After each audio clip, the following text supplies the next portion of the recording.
Saat ku berada di tengah gelombang, Kau ada di sana.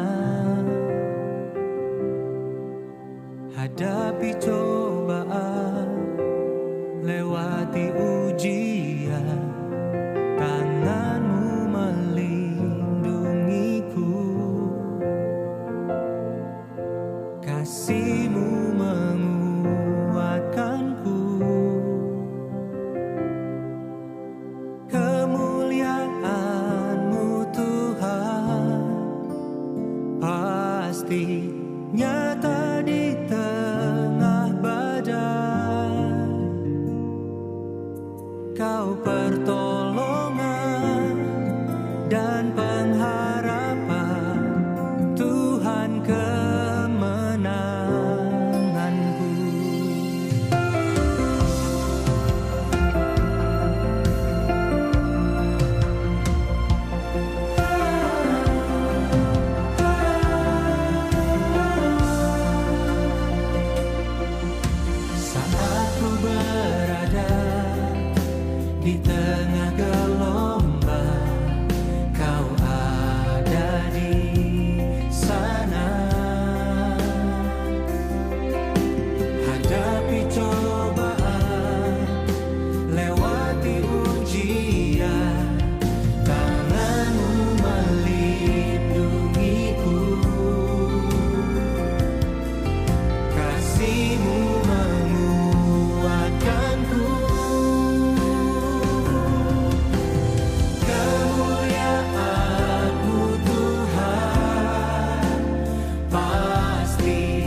Puji Tuhan, shalom.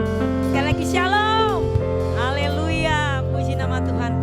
Bisa saya lihat tangan-tangan yang terangkat yang siap dan sudah siap untuk memuji nama Tuhan hari ini, amin. Saya percaya kita penuh dengan ucapan syukur pada pagi hari ini, amin. Haleluya. Saya mau mengundang kita semua untuk menundukkan kepala kita di hadapan Tuhan. Kita bersaat teduh di dalam Tuhan saat ini. Dia yang ada di sini, hadiratnya memenuhi setiap kami Tuhan.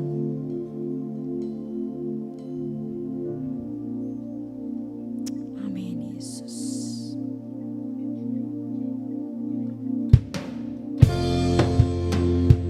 Glory haleluya Yesus. Glory haleluya Tuhan Yesus. Kasih-Mu Tuhan yang memampukan kami ada pada hari ini. Kuasa-Mu Tuhan. Kasih-Mu, karya-Mu nyata dalamku. Amin. Kau pegang hidupku dalam tangan-Mu. Darah-Mu, salib-Mu, tebus hidupku. Amin. Berkuasa, sanggup bangkitkan. Harapanku di dalam-Mu, hanya Kau Yesus kuatku. Ku percaya, ku aman dalam-Mu. Amin. Mari bangkit berdiri bersama-sama. Kasih-Mu, karya-Mu Tuhan, sungguh nyata Tuhan. Amin. Kau pegang hidupku dalam tangan-Mu. Darah salib-Mu, amin, tebus hidupku. Hanya nama-Mu Yesus, amin. Berkuasa, sanggup bangkitkan. Harapanku di dalam-Mu, hanya Kau Yesus kuatku. Ku percaya, ku aman dalam-Mu.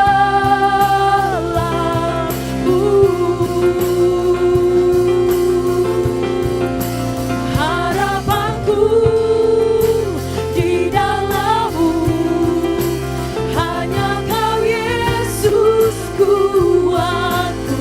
Kami mau percaya Tuhan, kami aman, ku aman dalam-Mu.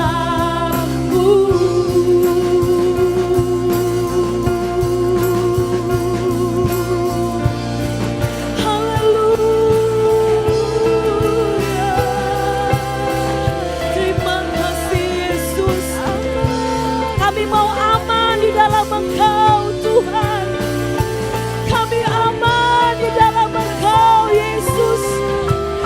Hari ini adalah bukti kami mau datang berlari pada tempat yang terbaik Tuhan. Engkau tidak pernah gagal Tuhan. Rencana-Mu ya dan amin dalam setiap kami Tuhan. Kau yang terangi jalan kami Tuhan. Haleluya.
katakan bersama-sama dengan penuh iman.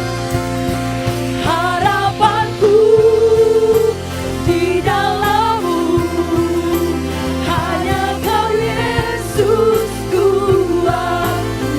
Ku percaya, ku aman jalan-Mu.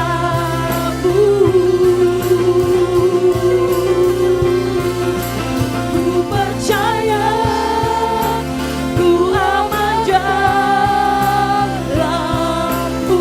Yesus.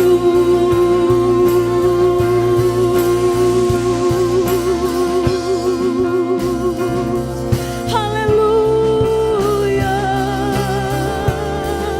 Kami aman di dalam-Mu. Haleluya. Kami aman di dalam-Mu, Yesus. Apapun yang terjadi Tuhan di dunia ini Tuhan, berita kami dengar sana dan sini Tuhan, selama kami ada di dalam-Mu Tuhan, harapan kami tidak akan pernah pudar Tuhan. Pengharapan kami sungguh ada di dalam-Mu. Masa depan kami sungguh nyata di dalam-Mu Tuhan. Amin.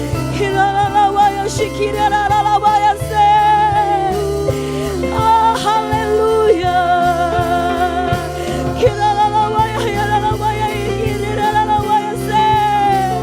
Ada pengharapan, ada kekuatan, ada pemulihan, ada mujizat terjadi selama kami ada di dalam-Mu Kristus. Haleluya. Terima kasih Tuhan. Terima kasih Yesus. Bukti Engkau ada dan tidak pernah tinggalkan kami Tuhan. Kami ada di dalam rumah-Mu yang kudus, bersekutu bersama-sama Tuhan, sebagai saudara di dalam Engkau Kristus. Terima kasih Tuhan. Kami buka hati kami persembahkan hidup kami untuk-Mu Tuhan. Bekerja dan berkaryalah Tuhan di dalam kami pada hari ini Tuhan. Kami hanya mau memberkati Engkau dengan ucapan syukur kami Tuhan, dengan pujian kami Tuhan, sebab Kau layak Tuhan. Di dalam nama Tuhan Yesus Kristus, hati kami penuh dengan sukacita surga Tuhan, karena Engkaulah Allah kami. Dan setiap kami umat-Mu yang sudah siap untuk memuji dan menyembah-Mu Tuhan, untuk mendengarkan suara-Mu.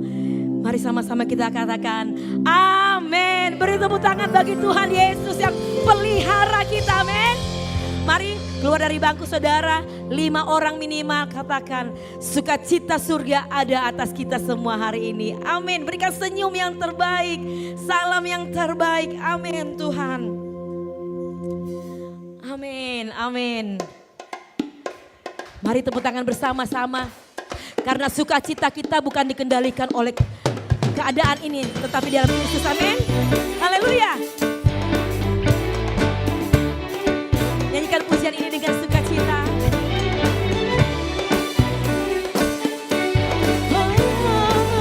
Makasih Yesus. Terima sukacita surga, itulah kekuatan bagi jiwa. Ku dapat rasakan kasih-Nya di tengah badai yang bergelora. Terima sukacita surga, itulah kekuatan bagi jiwa. Amin. Ku dapat saksikan kuasa-Nya, taklukkan badai yang bergelora. Haleluya, Kau ada dalam hatiku. Katakan, takkan patah semangatku, takkan hilang kekuatanku. Haleluya, amin. Ku mau bersorak bagi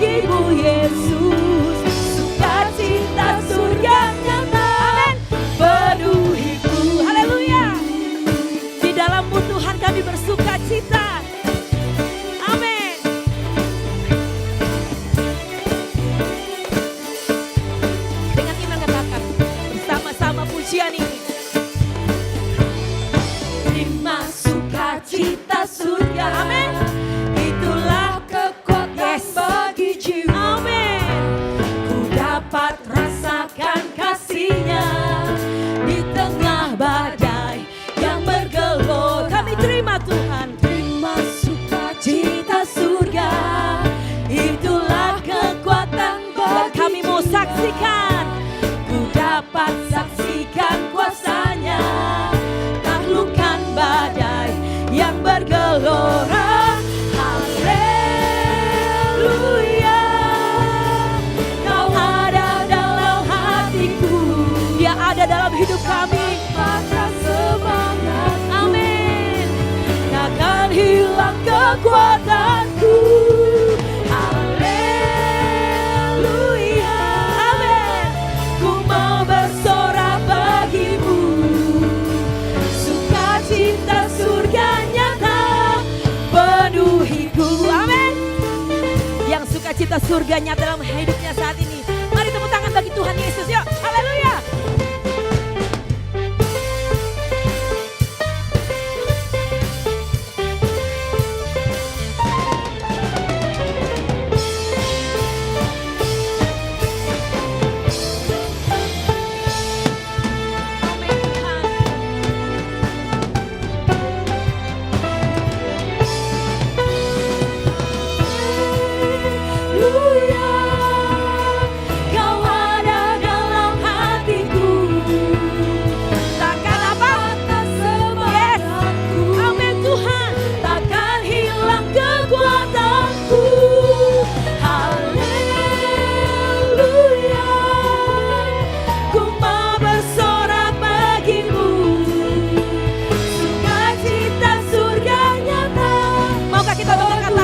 Haleluya bersama-sama. Amin. Haleluya, kau ada dalam hatiku, takkan patah semangat di dalam-Mu Tuhan, takkan hilang kekuatanku. Haleluya, ku mau bersorak bagimu Yesus, cinta surga nyata penuhiku. Katakan bersama, sukacita surga, sukacita surga nyata. Amin, sekali lagi, sukacita surga nyata, sukacita surga nyata penuhiku.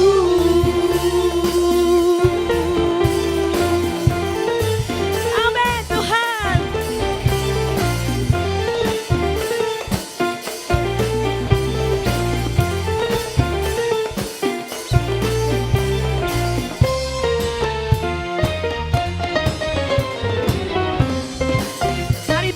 Bagi Tuhan Yesus, sumber sukacita kita. Amin.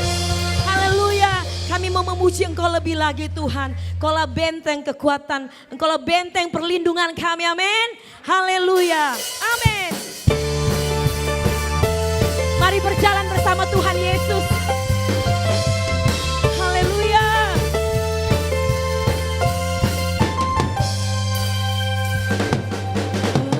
Berjalan bersamamu,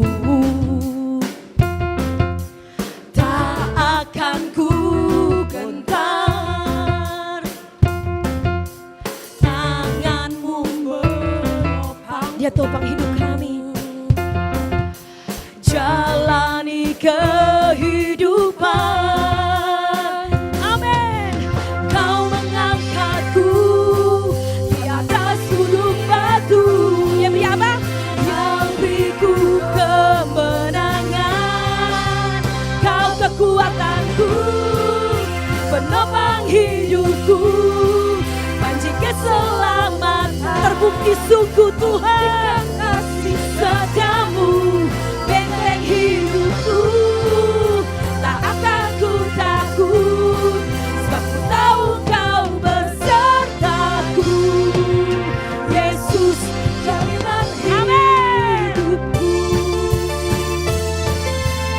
Nyanyikan pujian ini dengan penuh kemenangan. Kami mau berjalan bersama-Mu Tuhan. Amin.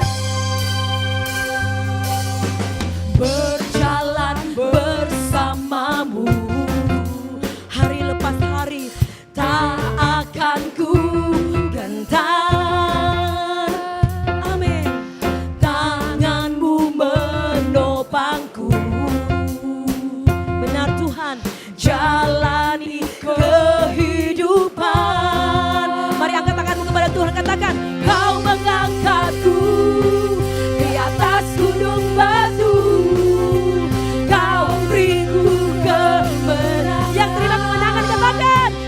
kekuatanku, penopang hidupku, janji keselamatan. Kau buktikan kasih setiamu, benteng hidupku. Tak akan ku takut, sebab ku tahu kau besertaku. Yesus jaminan hidup. Sekali lagi katakan, kau kekuatanku, penopang hidupku. Nyantikan dengan penuh iman. Kau buktikan kasih setiamu, benteng hidupku. Tak akan ku takut, sebab ku tahu kau besertaku. Yesus jaminan hidup. Sekali lagi katakan, kau kekuatanku, penopang hidupku, janji keselamatan. Kau buktikan kasih setiamu, oh benteng hidupku. Tak akan ku takut, sebab ku tahu kau besertaku. Yesus, Yesus jaminan hidupku. Amin. Hanya satu pribadi, Yesus yang menjamin hidup kami, Tuhan. Dialah Immanuel, amin. Beri tepuk tangan bagi Tuhan. Terima kasih Yesus. Silakan duduk umat Tuhan. Masih terus dalam hadirat Tuhan.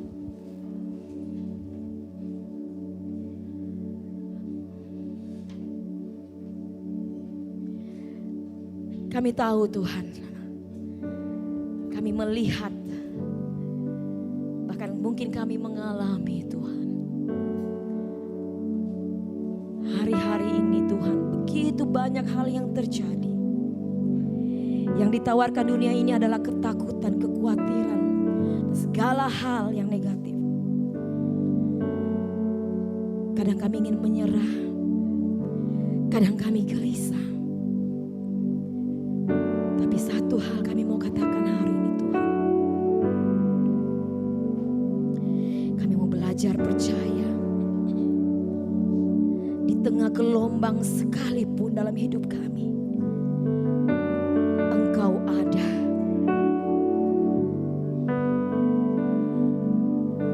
Apapun yang sedang kami hadapi hari ini Tuhan, tidak masalah selama Engkau ada. Selama Yesus ada di dalam kami Tuhan. Selama Engkau nyata di dalam hidup kami Tuhan, kami tidak akan gentar dan menyerah Tuhan. Mari tundukkan kepala di hadapan Tuhan. Biar Roh Kudus berkarya di dalam hati kami.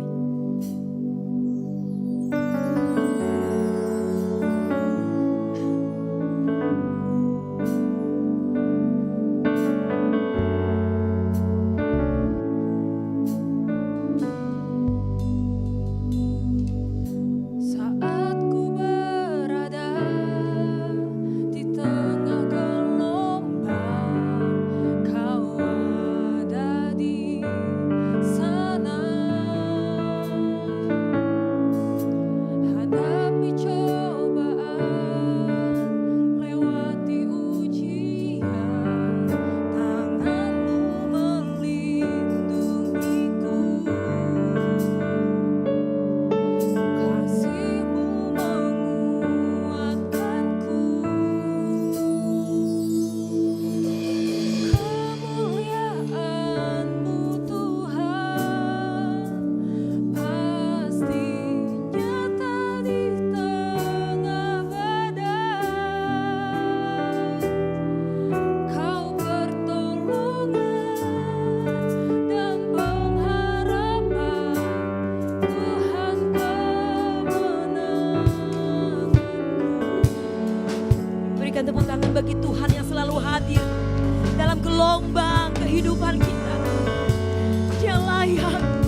berdiri bersama-sama.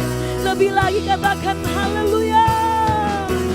Kemuliaan-Mu Tuhan pasti nyata di tengah badai.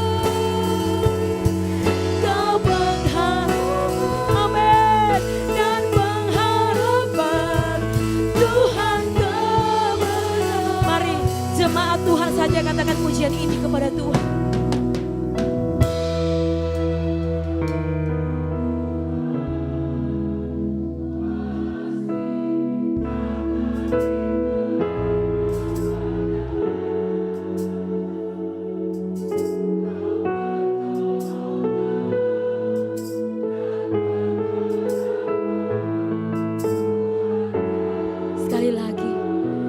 Sekali lagi yang percaya pertolongan Tuhan nyata.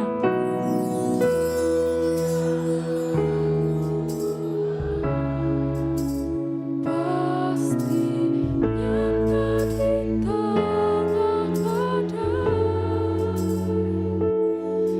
Kau perlindungan dan perlindungan Tuhan yang memerlukan dan percaya pertolongan Tuhan di tengah badai. Katakan kemuliaan-Mu Tuhan pasti nyata di tengah badai. Kau pertolongan dan pengharapan Tuhan kemenanganku. Kemuliaan-Mu Tuhan pasti nyata di tengah badai. Kau pertolongan dan pengharapan Tuhan kemenanganku.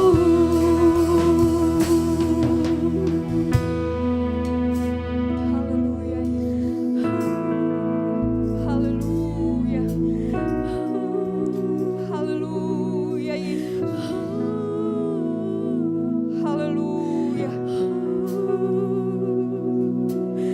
Kami tahu Engkau hadir di tempat ini Tuhan untuk memberkati setiap kami. Kami tahu Tuhan Engkau hadir di tengah-tengah kami untuk melawat setiap kehidupan kami. Engkau melihat keadaan kami. Engkau melihat penderitaan kami, masalah, persoalan yang kami hadapi. Dan Engkau peduli dengan setiap kehidupan kami. Biarlah kemuliaan-Mu dinyatakan di tempat ini. Kemuliaan-Mu Tuhan dinyatakan di tempat ini. Sekali lagi Tuhan, kemuliaan-Mu Tuhan. Kemuliaan-Mu dinyatakan. Kemuliaan-Mu dinyatakan di tempat ini. Kami percaya di dalam nama Yesus. Hadirat-Mu mengalir nyata di tempat ini. Menjamah setiap kami. Terima kasih Bapa, terima kasih Yesus, terima kasih. Biarlah setiap kami yang ada di tempat ini Tuhan, kami akan mempersiapkan hati, pikiran kami untuk kami boleh mendengar firman-Mu. Mengerti kebenaran firman-Mu. Dan kami sanggup untuk menjadi pelaku kebenaran firman-Mu.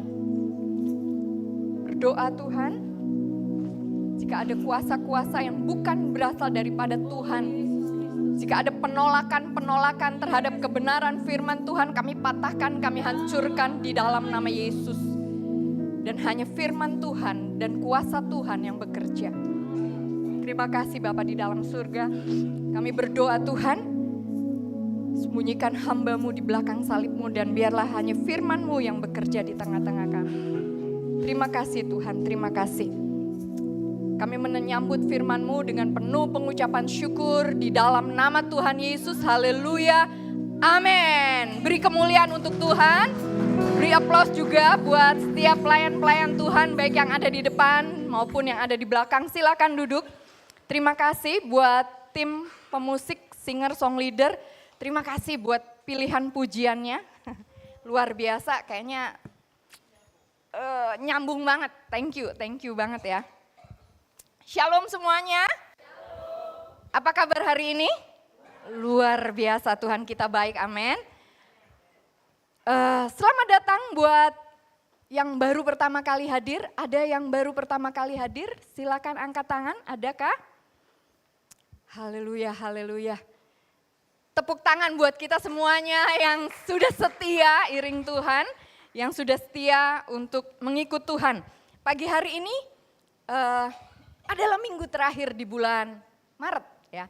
Dan penutup minggu ini, bulan ini saya mau menyampaikan kebenaran firman Tuhan yang berjudul Jangan Menyerah. Langsung ingat lagu ya, jangan menyerah gitu ya. Ya, firman Tuhan pagi hari ini saya beri judul Jangan Menyerah. Albert Einstein dia pernah mengatakan begini, saya bukan orang yang pintar, tetapi saya yang bertahan dalam kegagalan atau dalam masalah lebih lama. Itu Einstein katakan. Dan artinya ketika dia mengatakan ini, Einstein dia adalah orang yang gak pernah menyerang. Orang yang walaupun dia mengalami kegagalan, walaupun dia mengalami persoalan, mengalami masalah, dia itu gak pernah menyerah. Jadi dia ingin mengatakan setiap orang yang berhasil seperti dia, seperti Einstein, itu bukan orang yang gak pernah gagal. Orang yang gak pernah punya masalah, orang yang gak pernah nubruk tembok gitu ya, yang besar gitu ya. Nabrak tembok, gak menghadapi pintu yang tertutup, enggak, bukan itu. Tapi orang yang berhasil adalah orang yang tetap kuat dan tidak pernah menyerah walaupun dia menghadapi masalah dan persoalan. Itu yang Einstein ingin katakan kepada kita semuanya. Pagi hari ini kita akan belajar dari Matius, dari Injil Matius. Pasalnya yang ke-9, satu pasal yang cukup panjang ya, dari ayat yang pertama sampai dengan ayatnya yang ke-38. Tapi saya ingin ambil kita ayatnya yang ke-36. Ya. Mari kita akan sama-sama baca Matius 9 ayatnya yang ke-36, firman Tuhan mengatakan gini.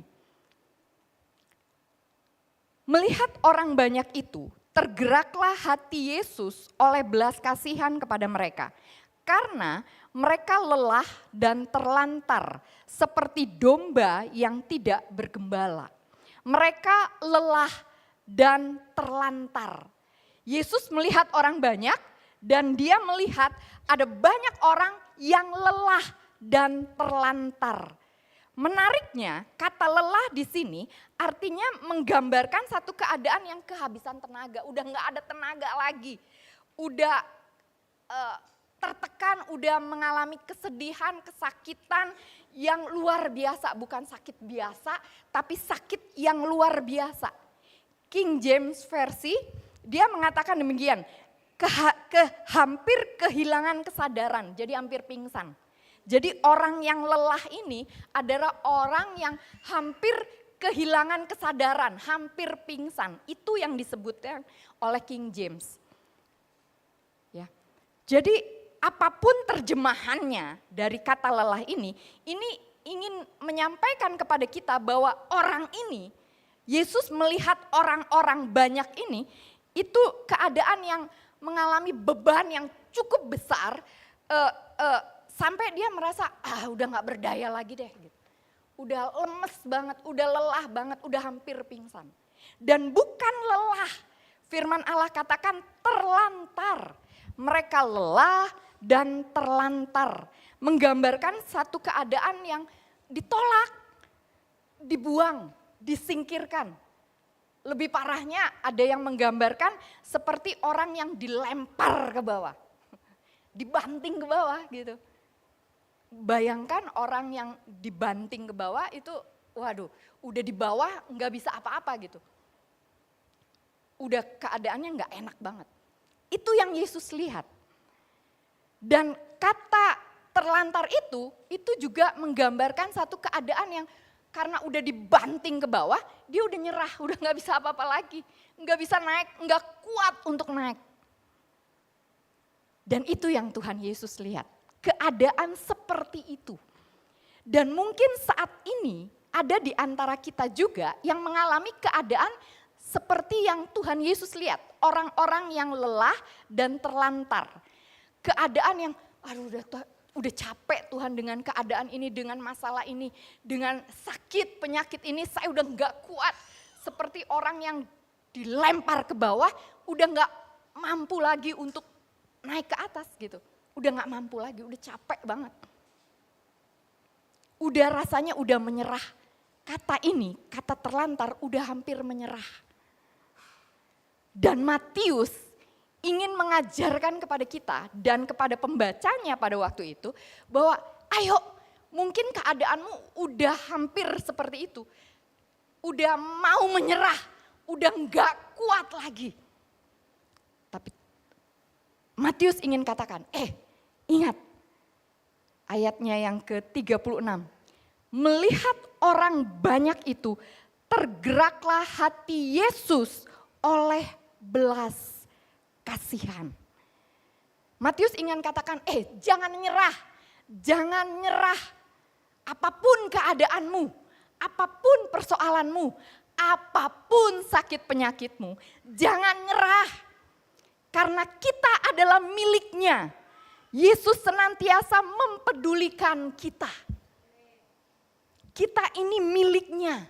Kita ini kepunyaannya sendiri. Yohanes katakan Yesus datang kepada milik kepunyaannya. Bapak ibu saudara adalah milik kepunyaannya. Dan dia melihat keadaan kita. Dia memperhatikan bapak ibu saudara. Apapun masalahnya. Seperti Tuhan Yesus melihat orang banyak itu. Tuhan Yesus memperhatikan mereka, Tuhan Yesus peduli sama mereka, orang-orang yang sakit, orang-orang yang terlantar, orang-orang yang lelah. Tuhan Yesus katakan melihat orang banyak itu, tergeraklah hatinya oleh belas kasihan. Tergeraklah hatinya oleh belas kasihan dalam terjemahan yang lain dikatakan adalah sebuah perasaan yang bukan hanya ya kasihan ya. Enggak gitu. Tapi ada perasaan yang dari dalam keluar, kasih yang besar keluar, yang menggerakkan dia untuk melakukan sesuatu. Itu tergerak oleh belas kasihan. Dan dalam beberapa kali Tuhan Yesus disebutkan di dalam kitab Injil, itu Yesus tergerak hatinya oleh belas kasihan. Itu perasaan sayang, perasaan cinta, kalau zaman now dikatakan I love you full gitu ya. Nah itu kasih yang dari dalam bukan hanya di luar aja bukan, tapi kasih yang dari dalam yang keluar, kasih yang besar, cinta yang besar yang keluar dari Tuhan Yesus melihat orang banyak itu yang menggerakkan dia untuk melakukan sesuatu, untuk menolong, untuk mengangkat, untuk menyembuhkan, untuk memulihkan. Itu yang terjadi. Kenapa Tuhan Yesus seperti itu? Kalau nanti Bapak Ibu baca di dalam Matius 9 ya, saya minta nanti Bapak Ibu baca di rumah. Saya ingat mami saya tuh kalau pulang gereja biasanya di gereja dia tulis, terus pulang gereja dia buka lagi tuh, mau tidur dia buka lagi, baca lagi. Dan saya harap kita semua seperti itu ya. Jadi abis dengar firman Tuhan gak apa-apa. Hari ini tulis aja, nanti pulangnya dibaca lagi. Matius 9, mungkin dari Matius 8, itu Bapak Ibu bisa melihat bagaimana Matius memperlihatkan perbuatan-perbuatan besar yang Tuhan Yesus lakukan. Ada menyembuhkan orang sakit kusta, ada menyembuhkan hamba perwira, menyembuhkan ibu mertua Yesus, itu di dalam pasalnya yang ke-8. Di dalam pasalnya yang ke-9 yang kita bahas hari ini, itu Tuhan Yesus melakukan perbuatan. Ada orang lumpuh yang disembuhkan, ada anak kepala rumah ibadah yang dibangkitkan, ada orang yang sakit pendarahan 12 tahun disembuhkan, ada orang buta, 2 orang buta yang dicelikan matanya sehingga bisa melihat lagi. Ada orang yang bisu karena kuasa kegelapan yang mengikat dia, itu dilepaskan sampai dia sembuh. Ada orang yang berbagai penyakit di dalam ayatnya yang ke-35 dan 36 yang datang kepada Tuhan Yesus, segala penyakit itu disembuhkan. Kenapa Tuhan Yesus mau capek-capek? Itu sepanjang hari loh, sibuk banget Tuhan Yesus pada waktu itu. Kenapa Yesus sibuk banget? Itu karena itu, kita ini miliknya, mereka milik Yesus. Dan Yesus mau sibuk dengan mempedulikan mereka. Yesus sibuk sekali sepanjang hari itu untuk melakukan banyak hal karena dia cinta, karena dia peduli, karena dia tahu kita ini miliknya, kita butuh dia, kita perlu dia, kita nggak bisa ada apa-apa kalau nggak karena dia. Itu yang Tuhan Yesus mau katakan. Kita ini milik kepunyaannya, dan dia senantiasa peduli dengan kehidupan kita. Itu sebabnya dia mau capek-capek sepanjang hari, melakukan banyak perbuatan besar. Mungkin saat ini, Bapak Ibu Saudara yang ada, yang hadir, yang menyaksikan juga live streaming, itu mungkin dalam keadaan seperti orang banyak itu. Butuh Tuhan Yesus. Dan yang butuh Tuhan Yesus itu bukan orang-orang yang biasa saja. Kita lihat ada kepala bait Allah, Yairus kalau di dalam Injil yang lain, kepala rumah ibadah. Jadi tokoh agama, dia datang kepada Tuhan Yesus. Dia butuh Tuhan Yesus. Jadi bukan orang biasa, wah hanya jemaat aja yang perlu Tuhan. Enggak. Ini tokoh agama, dia datang kepada Tuhan Yesus. Itu yang kita lihat dalam kitab Matius ini. Yesus datang kepada milik kepunyaannya untuk menyatakan cintanya, untuk menyatakan kepeduliannya. Pagi hari ini dia peduli dengan engkau, dia ngerti banget masalahmu. Mungkin engkau gak pernah sampaikan itu kepada orang yang paling dekat sekalipun. Kau simpan dalam hati, engkau bisa tersenyum, engkau bisa tertawa mungkin di tengah orang banyak. Tapi Tuhan lihat hatimu loh. Dia tahu kedalaman hatimu. Firman Allah katakan, melihat orang banyak itu, melihat engkau, melihat isi hatimu, melihat kedalaman ketika orang lain gak tahu kedalaman hatimu. Tapi Tuhan Yesus tahu kedalaman hatimu, maka tergeraklah hati Yesus dengan belas kasihan. Ketika dia melihat kedalaman hati kita, dia tergerak oleh belas kasihan. Jadi gak ada yang tersembunyi di hadapan Tuhan. Dia melihat hatimu pagi hari ini. Apapun keadaanmu, apapun masalahmu, dia melihat. Matius juga ingin menyatakan kepada kita. Dia mengatakan bahwa Yesus bukan hanya peduli kepada kita, tapi dia juga berkuasa untuk menolong kita. Karena kuasanya itu akan membawa perubahan dalam kehidupan kita. Jadi Matius, penulis Injil Matius, dia ingin mengatakan kepada kita bahwa Yesus bukan hanya peduli, ya kasihan doang, hanya perasaan doang. Enggak. Tapi dia punya kuasa untuk menolong kita. Dia mampu untuk menolong kita. Dia sanggup untuk menolong kita. Ketika Tuhan Yesus menyembuhkan orang yang lumpuh, orang yang sakit pendarahan, ini sebetulnya Matius ingin mengatakan, dia datang kepada milik kepunyaannya karena dia punya kuasa untuk menyembuhkan orang sakit. Dia menyembuhkan orang sakit. Apapun sakit penyakitmu, secara fisik atau secara mental, Tuhan akan menyembuhkan. Orang yang datang pada saat itu, orang yang sakit pendarahan, itu dia bukan hanya sakit fisiknya loh. Tapi dia juga hatinya sedang sakit. Kenapa? Karena dia ditolak. Orang yang sakit pendarahan, itu dia gak boleh masuk rumah ibadah, dia ditolak. Secara fisik dia sakit, tapi secara hati, secara batin, dia juga tertolak. Dia gak bisa datang, dia gak bisa menyembah Tuhan. Dia gak bisa memuji Tuhan, dia disingkirkan, dia ditolak. Dia dianggap najis. Itu yang terjadi. Dan Tuhan Yesus mau menyembuhkan itu. Ketika orang yang sakit pendarahan itu, yang tertolak itu dia datang kepada Tuhan Yesus. Tuhan Yesus sembuhkan. Karena Tuhan Yesus punya kuasa atas penyakit. Penyakit apapun, penyakit fisik, penyakit hati, penyakit batin, dia akan sembuhkan. Dan bukan hanya penyakit, firman Allah katakan. Dia berkuasa, Matius menunjukkan, dia juga berkuasa atas kematian. Anak kepala rumah ibadah itu, dia udah mati. Firman Allah katakan, kepala rumah ibadah itu dia datang kepada Tuhan Yesus. Kalau kita lihat di dalam ayat yang ke-18 sampai 26, itu diceritakan, seorang kepala rumah ibadah datang kepada Tuhan Yesus, menyembah dia dan berkata, anakku perempuan baru aja meninggal. Anakku perempuan baru aja meninggal, bukan lagi sakit keras Tuhan, sembuhkan. Bukan, tapi udah meninggal, udah gak ada harapan. Udah gak ada harapan. Duka cita yang luar biasa dialami oleh tokoh agama ini, kepala rumah ibadah ini. Tapi Matius ingin tunjukkan kepada kita, Matius ingin menyatakan kepada kita bahwa Yesus yang kita sembah, dia adalah sumber kehidupan kita, dia pemilik kehidupan kita. Dia itu berkuasa atas penyakit, tapi bukan hanya sekedar penyakit, berbagai penyakit. Dia juga berkuasa atas kematian. Dia berkuasa atas kematian. Firman Allah mengatakan dia membangkitkan orang mati itu.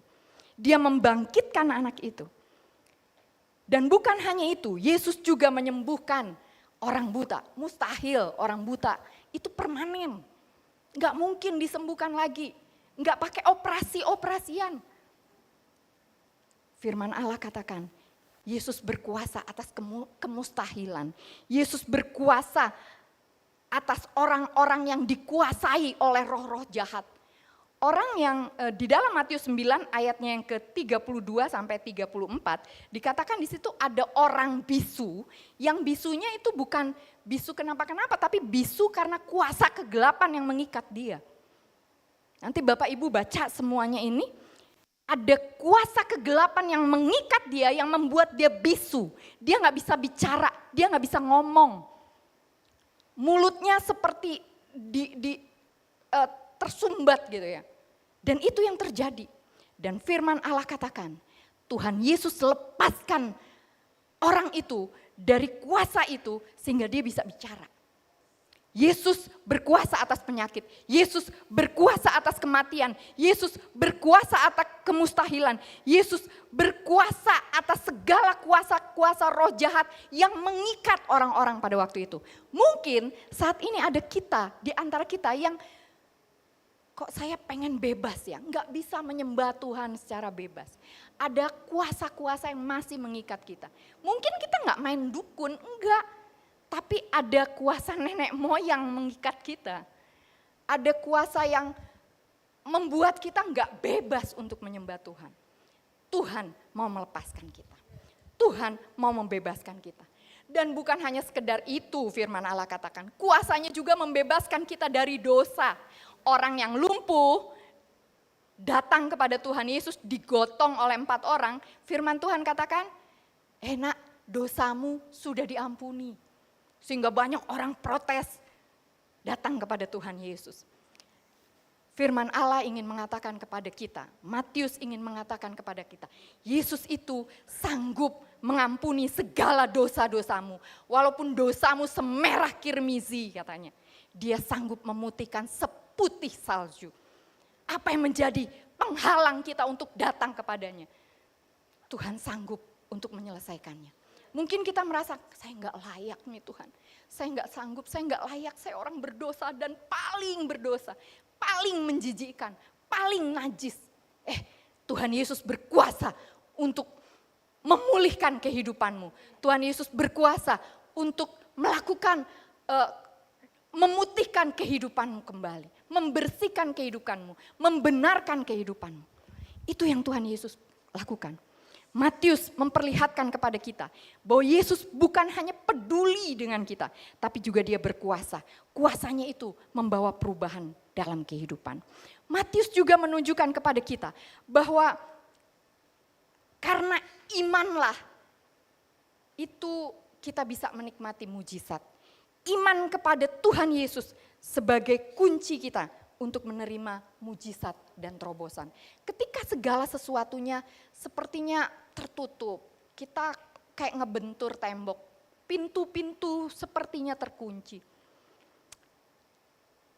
Jika kita punya iman, kita punya keyakinan, itu yang membuat kita mengalami mujizat. Ketika wanita yang sakit pendarahan 12 tahun itu, firman Allah katakan Matius 9 ayat yang ke-20 sampai 22, dia melihat ada banyak orang yang datang kepada Tuhan Yesus. Dan dia tidak mengatakan, udah terlalu banyak orang, balik dah. Enggak. Dia enggak seperti itu. Waktu dia melihat orang banyak, ada iman yang timbul di dalam hatinya, dia terobos orang banyak itu. Iman itu iman yang menerobos segala rintangan. Kalau seseorang punya iman, dia akan sanggup untuk menerobos segala rintangan, segala masalah, segala persoalan. Dan bukan hanya menerobos segala rintangan, firman Allah katakan, walaupun mungkin dia nggak sanggup untuk pegang tangan Tuhan Yesus gitu ya. Ayo Tuhan Yesus pegang, saya mau pegang tangannya, tumpang tangan, enggak. Dia nggak melakukan itu. Atau dia sentuh tubuhnya, enggak. Dia nggak pegang tubuh Tuhan Yesus, bahkan kakinya pun nggak disentuh. Yang dia sentuh apanya? Jubahnya. Kalau di dalam Injil yang lain dikatakan ujung jubahnya. Dengan ujung jubahnya firman Allah katakan orang yang sakit pendarahan ini yang mengatakan bahwa asal ku jamah saja ujung jubahnya aku sembuh. Aku pasti sembuh. Lihat, itu iman. Itu iman yang dimiliki oleh perempuan ini. Asal ku jamah saja ujungnya, enggak semua tubuhnya, ujungnya aja. Aku sembuh. Iman itu bukan sekedar teori, bukan. Tapi iman itu adalah sebuah tindakan keberanian untuk datang kepada Tuhan Yesus dengan mengatakan, aku menang, aku bisa, aku sanggup. Pegang ujung jubahnya aja, aku sembuh.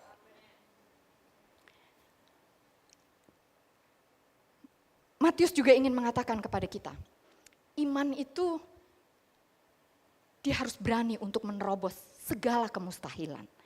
Iman itu bekerja ketika kita datang kepada Tuhan, walaupun mungkin seminggu nggak dijawab, sebulan nggak dijawab, tapi terus menerus ada keteguhan, ada percaya, yakin.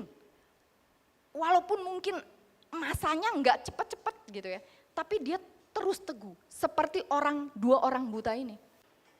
Dua orang yang buta yang datang kepada Tuhan Yesus, itu enggak mengatakan, kasihani aku Tuhan, sembuhkan aku, enggak hanya sekali doang. Firman Tuhan mengatakan di dalam Matius 9 ayatnya yang ke-27 sampai 31 dikatakan, dua orang buta itu berseru-seru, jadi berulang kali. Dia terus menerus bilang, Yesus anak Daud, kasihani aku, Yesus anak Daud, kasihani aku. Dia terus ngomong, dia terus bicara, dia terus memohon, dia terus memanggil. Seberapa lama Bapak Ibu Saudara udah datang kepada Tuhan? Seberapa lama kita sudah berdoa kepada Tuhan untuk masalahmu, untuk persoalanmu? Mungkin kita udah lelah, mungkin kita udah mau, udah nyerah deh Tuhan. Udah 2 bulan nih saya datang sama Tuhan. Tapi kok gak dijawab ya? Udah setahun nih Tuhan, tapi kayaknya Tuhan gak dengar. Bahkan mungkin untuk berapa lama saya udah datang, kok Tuhan gak dengar, udah mau menyerah. Tuhan ingin mengatakan jangan menyerah. Ini menunjukkan bahwa orang buta ini dia terus berseru. Ketika kita mau menyerah, ingat orang buta ini dia datang dengan iman dan terus berseru. Enggak capek, enggak lelah, enggak berhenti. Tapi dia terus mengatakan, Tuhan anak Daud kasihani aku. Tuhan anak Daud kasihani aku.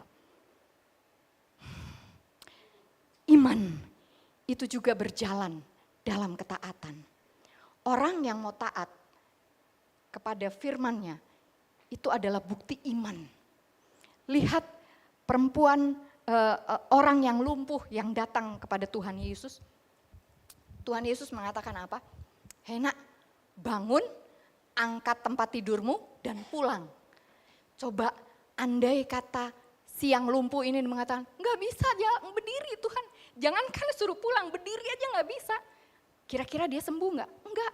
Tapi firman Allah katakan, kalau nanti Bapak Ibu baca, dia langsung bangun dan dia berjalan. Pulang. Dia taat kepada apa yang dikatakan firman Yesus. Apa yang dikatakan oleh Tuhan Yesus. Ketika Tuhan Yesus bangun, angkat tilammu dan pulang. Dia lakukan itu.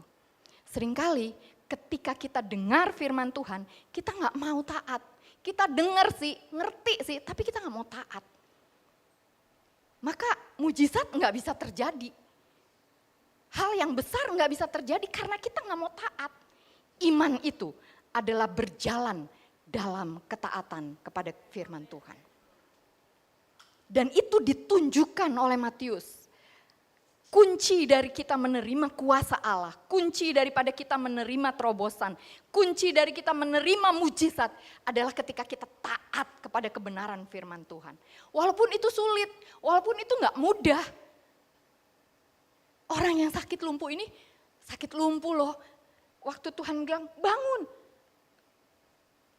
Kalau misalnya saat ini ada yang sakit nih. Maaf, Ibu Ika. Bu Ike ya.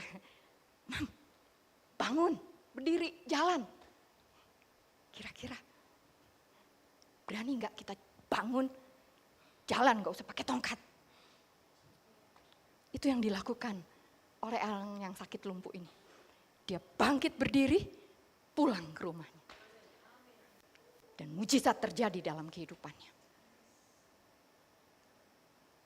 Bapak Ibu Saudara, seringkali kita menghadapi masalah dan persoalan dalam kehidupan ini. Tapi Matius mengajarkan kepada kita, jangan nyerah dengan segala keadaan. Jangan menyerah dengan apapun yang terjadi. Karena kita masih punya Tuhan Yesus.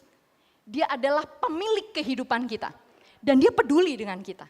Dan dia bukan hanya peduli, tapi dia juga berkuasa. Dia berkuasa melakukan segala perkara. Dia berkuasa. Dan bukan hanya dia berkuasa, dia mau melihat iman kita. Dia mau melihat keyakinan kita akan apa yang akan dia perbuat dalam kehidupan kita. Sebagai akhir dari firman yang saya sampaikan pada pagi hari ini, saya ingin kita mendengar satu pujian yang akan dinaikkan oleh seorang anak kecil.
Dengar lagu ini ya. Nama anak ini namanya Justin Veit. Dia anak daripada Edward Chan. Pada usia 2 tahun, dia mengalami sakit perut yang amat sangat. Sampai guling-guling, sakit perut. Awalnya dibawa oleh papanya ke dokter. Dan dalam beberapa saat sembuh, tapi tiba-tiba sakit lagi. Terus seperti itu sampai beberapa bulan. Akhirnya dokter menyarankan untuk dia dilakukan yang namanya konoloskopi. Konoloskopi ada alat yang dimasukkan ke dalam perutnya. Dan ternyata ditemukan ada polip yang hampir menutupi seluruh usus besarnya. Usia 2 tahun, usus besarnya itu ditutupi oleh satu polip gitu yang enggak tertutup lah. Jadi dia merasa kesakitan banget.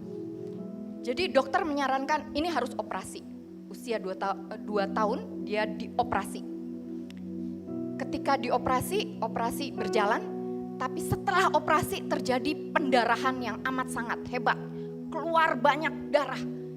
Sampai hampir kehabisan darah. Sampai akhirnya bapaknya ini cerita bahwa anak ini udah kehilangan kesadaran. Gak bisa lagi bangun gitu ya. Ngalamin sesak nafas yang amat sangat. Dan pada saat keadaan seperti itu, mama papanya dan seluruh keluarga besarnya hanya datang kepada Tuhan Yesus, nyembah Tuhan Yesus, nyembah Tuhan Yesus. Di saat-saat dia udah kehabisan nafas, anak ini, Justin Fight ini kehabisan nafas karena darahnya banyak keluar, mereka tetap yakin, mereka tetap percaya, mereka tetap nyembah Tuhan. Pada waktu mereka menyembah Tuhan, tiba-tiba darahnya berhenti. Gak perlu dioperasi lagi, darahnya berhenti total. Dan dia bisa sehat, dia bisa nyanyi, dia bisa melayani Tuhan. Saudara, mungkin saat ini kita mengalami keadaan yang udah hampir nyerah. Udah gak kuat lagi Tuhan. Dengan segala sakit penyakit yang kayaknya gak sembuh-sembuh. Capek saya. Mungkin kita udah gak kuat lagi dengan pekerjaan yang begitu besar yang dilimpahkan kepada kita. Sehingga kita mengatakan, udah Tuhan udah gak mampu lagi dengan pekerjaan yang ditugaskan kepada saya. Beban ini terlalu berat. Masalah ini terlalu berat. Mungkin engkau udah hampir menyerah dengan suamimu. Mungkin engkau sudah menyerah, hampir menyerah dengan anakmu. Kok gak ada perubahan dengan anak saya? Kok gak ada perubahan dengan istri saya? Jangan menyerah. Jangan pernah menyerah. Jangan berputus asa. Mujizat Tuhan ada saat hati menyembah. Jangan pernah menyerah. Jangan berputus asa. Mujizat Tuhan ada bagi yang setia dan percaya. Jangan pernah menyerah. Jangan pernah menyerah. Naikkan pujian ini. Ketika engkau hampir menyerah dengan masalahmu, hampir saja menyerah dengan persoalanmu, katakan dalam hatimu, tepuk tanganmu di dadamu, katakan jangan menyerah, jangan nyerah. Masih ada Tuhan yang mengasihi engkau. Masih ada Tuhan yang mengasihi engkau.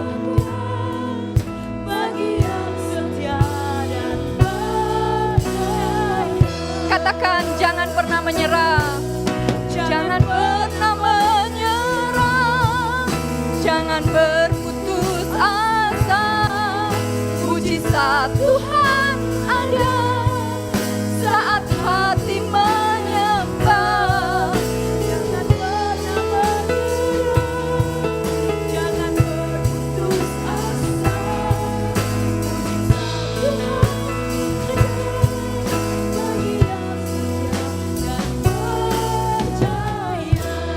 biarkan song leader dan singer dan pemain musik akan menaikkan pujian ini.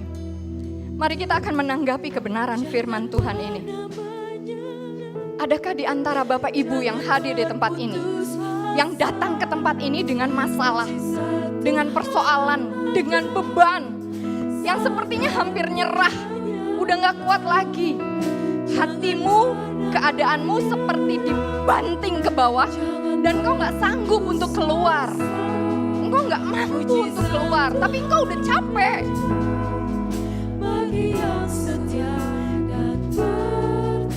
Ketika engkau dalam keadaan ini, angkat tanganmu saja di hadapan Tuhan. Gak usah engkau maju ke depan, tapi angkat tanganmu di hadapan Tuhan. Makasih buat tangan-tangan yang terangkat. Mari bangkit berdiri saja dengan saya. Mari kita akan bangkit berdiri bersama-sama. Tuhan, Engkau melihat setiap tangan-tangan yang terangkat. Engkau melihat setiap tangan-tangan yang terangkat, Tuhan.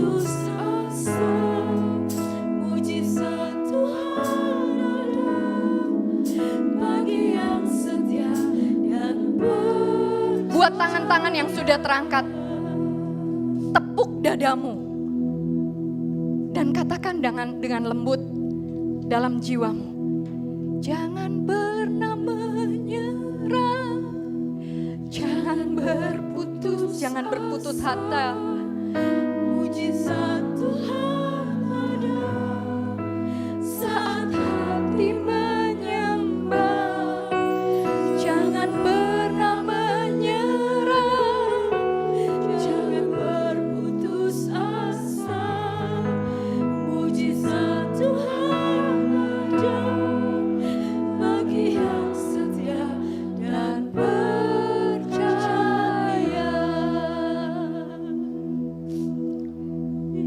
Ku percaya Kau Tuhan yang tak pernah gagal. Amin. Menjadikanku lebih dari pemenang. Ku percaya Kau Tuhan yang tak pernah lalai, menggenapi janji-janjimu. Dengan iman katakan, ku percaya Kau. Yes God, amin, amin. Amin, Tuhan, amin, amin. Menjadikanku lebih dari pemenang. Ku percaya Kau Tuhan yang tak pernah menggenapi janji-janjimu. Tuhan, ini pernyataan kami. Engkau tidak pernah gagal dan Engkau tidak pernah lalai untuk menepati janji-janjimu. Kami mengangkat tangan kami di hadapan-Mu. Kami mau menyerahkan semua pergumulan kami. Kami mau menyerahkan semua ketakutan kami. Kami mau menyerahkan segala sakit penyakit kami. Kami mau menyerahkan semua hal, masalah dan persoalan yang kami hadapi, Tuhan. Karena kami percaya Engkau berkuasa atas semua hal yang terjadi dalam hidup kami. Engkau adalah pemilik hidup kami. Engkau mengasihi kami. Dan Engkau setia, Tuhan. Kami mau yakin dan percaya bahwa janji-Mu tidak pernah gagal dalam hidup kami. Kami akan menerima kemenangan. Kami akan menerima mujizat. Kami akan menerima kemampuan-kemampuan yang luar biasa yang daripada-Mu. Ketika kami melakukan perkara-perkara hal yang luar biasa. Ketika jalan-jalan kami sepertinya tertutup. Pekerjaan kami sepertinya kami tidak dapatkan. Tapi Engkau bisa buka jalan. Engkau buka jalan di dalam nama Yesus. Dalam nama Yesus. Dalam nama Yesus. Kami mau menyerahkan, hamba-Mu menyerahkan setiap tangan-tangan yang terangkat. Apapun masalah mereka, apapun persoalan mereka, apapun ketakutan mereka, apapun keadaan ketika mereka hampir menyerah. Saat ini Tuhan jamah dalam nama Yesus. Jamah yang sakit, sembuhkan yang sakit dalam nama Yesus. Dalam nama Yesus pulih seperti sedia kala. Ada mujizat terjadi. Yang saat ini mengalami masalah dalam keluarga, hubungan suami istri, hubungan dengan anak dan orang tua, dalam nama Yesus Tuhan buka jalan. Ketika mereka menghadapi masalah dalam pekerjaan, dalam usaha mereka, Bapa, di dalam nama Yesus, Tuhan buka jalan. Tuhan buka terobosan-terobosan baru. Di dalam nama Tuhan Yesus. Tidak ada yang mustahil bagi Tuhan. Terima kasih Bapa. Terima kasih. Kami percaya janji-Mu. Kami yakin dengan kekuatan dan kuasa-Mu Tuhan. Kami menerima semua hal-hal yang baik yang daripada Tuhan. Kami menerima di dalam nama Yesus. Terima kasih Bapa, terima kasih. Jemaat Tuhan yang dikasihi oleh Tuhan Yesus, mari kita angkat semua persembahan kita. Bapa, kami mengangkat persembahan kami dan terimalah persembahan syukur kami ini menjadi alat kemuliaan Tuhan, memperluas kerajaan Tuhan di tempat ini Tuhan. Berkati setiap tangan-tangan yang sudah memberi, berkati pekerjaan, usaha, apapun yang mereka lakukan berhasil di dalam nama Tuhan Yesus. Terima kasih Bapa. Mari kita angkat kedua tangan kita di hadapan Tuhan. Terima kasih Bapa. Terima kasih Tuhan Yesus. Terima kasih buat pertolongan-Mu. Terima kasih buat kesembuhan-Mu. Terima kasih buat anugerah-Mu. Terima kasih buat kehadiran-Mu. Terima kasih buat lawatan-Mu Tuhan. Terima kasih Bapa, terima kasih. Lifer yang dikasihi Tuhan, pulanglah dengan damai sejahtera daripada Tuhan Yesus. Kuasa Tuhan akan memperlengkapi kamu dengan segala yang baik dan meneguhkanmu dalam setiap hal, perbuatan dan perkataan yang baik. Dan kiranya anugerah Bapa di surga, kasih sayang Tuhan Yesus Kristus, serta persekutuan dengan Roh Kudus akan senantiasa menyertai, melindungi, menuntun engkau kemanapun engkau pergi. Pulanglah dengan damai sejahtera Allah.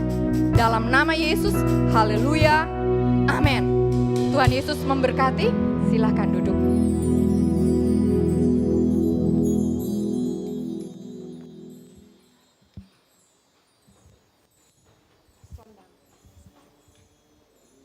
Kesaksian.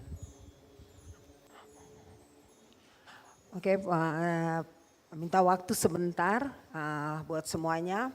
Saya mengundang Saudari Joan untuk maju ke depan yang akan memberikan sedikit kesaksian.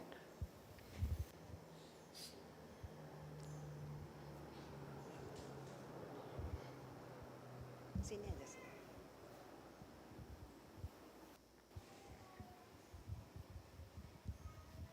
Shalom semuanya. Shalom. Perkenalkan, nama saya Juana.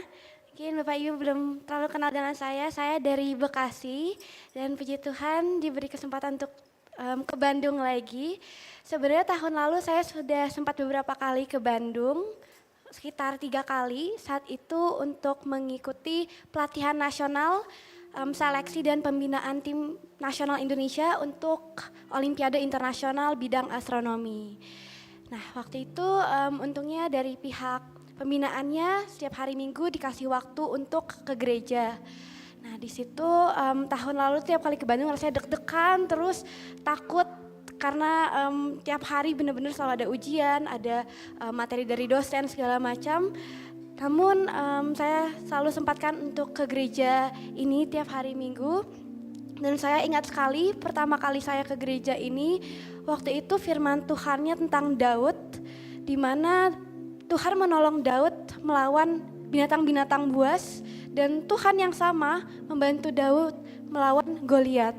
Jadi mungkin terlihatnya tidak mungkin gitu ya, tapi Daud mempunyai Tuhan yang sangat besar yang memampukan Daud melawan hal-hal yang jauh lebih besar mungkin kelihatannya dari Daud. Nah, akhirnya dari firman itu sangat menguatkan saya. Saat itu masih pelatnas pertama, seleksi pertama, di mana dari 30 medalis Olimpiade Sains Nasional tahun sebelumnya disaring lagi hanya menjadi 5. Dan di situ posisinya di OSN saya hanya ranking 27. Tapi firman Tuhan sangat menguatkan saya tetap mengerjakan semua tes yang ada dengan penuh semangat. Dan puji Tuhan, Tuhan mengangkat saya dari ranking 27 jadi ranking ketiga di pelatnas. Puji Tuhan, tidak berhenti sampai di situ, akhirnya saya terpilih menjadi tim nasional Indonesia.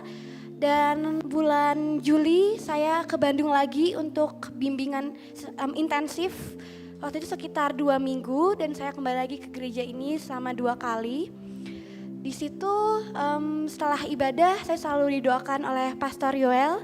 Tapi saya ingat saat itu saya minta doanya sebenarnya untuk agar membawa pulang medali untuk Indonesia. Tapi saat itu Pastor nanya dulu sebelum didoakan, kamu tujuannya mau apa? Kuliah mau di mana selanjutnya? Sebenarnya waktu itu saya jurusan aja sebenarnya belum tahu mau apa. Tapi waktu itu saya digerakkan untuk yakin ada salah satu kampus yang baik di Singapura, namanya Nanyang Technological University atau NTU Singapura.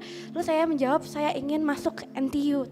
Akhirnya didoakan sama 2 kali saya kesini, dua-duanya juga didoakan untuk membawa pulang medali dan masuk NTU. Puji Tuhan di Mumbai, India, itu tempat kompetisi olimpiadanya ada sekitar 65 negara. Itu ada ratusan olimpiade seluruh dunia di mana mereka sangat-sangat hebat sekali. Dan sebenarnya saat mengikuti IOA itu rasanya takut banget, deg-degan terus, apalagi ada beberapa sesi ronde itu yang saya sangat buruk, melakukan beberapa hal-hal ceroboh. Saat itu saya mikir, wah ya sudah, ini kayaknya nggak dapat medali. Saya kuatkan hati saya saja, pengumuman dengar teman saya yang dipanggil. Namun kembali lagi Tuhan membantu saya sehingga saya bisa membawa pulang medali perunggu untuk Indonesia. Puji Tuhan. Nah, saya kira sudah Tuhan menolong sejauh ini sangat luar biasa. Ternyata Tuhan sudah berkali-kali lipat di depan, rencananya udah jauh depan saya. Di mana ternyata satu-satunya universitas di dunia yang ada direct admission atau semacam golden ticket, di mana ternyata diberikan untuk anak-anak IUAA. Di situ ternyata medalis, entah medalis gold, silver ataupun bronze, yang penting mempunyai medali IOA otomatis akan diterima di NTU. Nah, di situ saya merasa wah udah bener-bener jalur Tuhan banget, di mana semuanya udah dimudahkan banget. Saya tinggal bener-bener submit berkas aja, rapot sekolah. Seharusnya ada tahap interview di mana semua orang yang mau masuk harus ada interview terlebih dahulu, tapi saya enggak, saya cukup submit dokumen-dokumen yang ada saja. Dan seharusnya orang-orang biasa diterima di sekitar Maret akhir atau April, pertengahan April, atau bahkan tahun lalu ada yang terima Juli bahkan baru diterima. Tapi tahun ini Tuhan bantu saya, di bulan Januari saya sudah diterima di NTU. Puji Tuhan.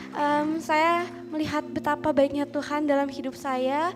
Sekarang sedang menunggu beasiswa. Kesabaran saya lagi diuji. Mungkin selama ini saya sering mengandalkan logika saya, kemampuan saya sendiri. Lalu saya apply beasiswa dari pemerintah Singapura. Teman-teman internasional Olimpiade saya sudah pada dapat kabar interview semua di bulan Februari. Tinggal saya satu-satunya dari Indonesia yang belum dapat kabar interview dari Februari. Saya tunggu terus, kok belum ada kabar, sampai sekarang pun Maret akhir belum ada kabar. Tapi firman tadi benar-benar menguatkan saya, walaupun 2 bulan ini belum ada kabar, tapi ini malah pertanda buat saya untuk harus lebih sungguh-sungguh lagi, berseru kepada Tuhan untuk gak menyerah, minta pertolongan Tuhan. Malah dari pengalaman kemarin, setahun kemarin, Tuhan udah benar-benar bantu saya. Seharusnya itu semakin buat saya semakin percaya lagi bahwa Tuhan akan menolong apapun keadaannya.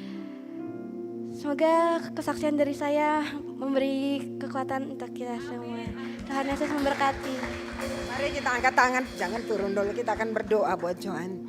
Bapa yang baik dalam surga, terima kasih, ini adalah satu perjalanan iman yang luar biasa bagi Joan.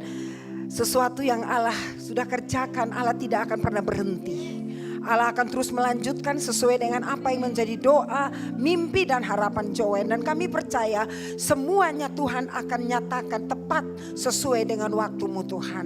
Terima kasih, kami serahkan Joan ke dalam tangan-Mu Tuhan yang sudah mengatur langkah hidupnya. Tuhan yang sudah menyediakan yang terbaik bagi masa depannya. Segala kemuliaan hormat bagi nama Tuhan. Haleluya, amin. Joan ini adalah anak sekolah minggu dari Pastor Siti. Ya, silakan duduk kembali, Tuhan berkati.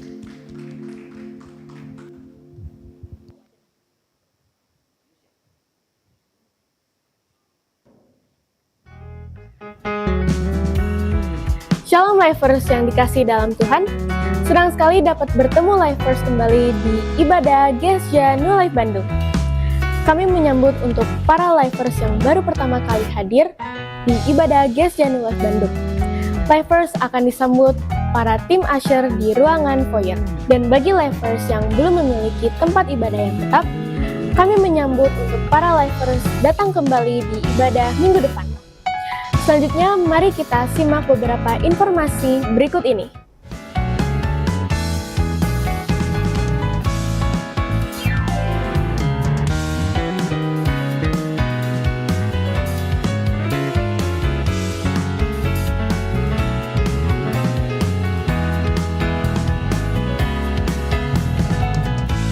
Sekian yang dapat saya sampaikan. Happy Sunday and God bless you all. Puji nama Tuhan, ibadah kita sudah selesai. Mari bangkit berdiri bersama-sama, berikan satu salam satu dengan yang lain. Kita kembali pulang ke rumah kita membawa firman Tuhan yang hidup.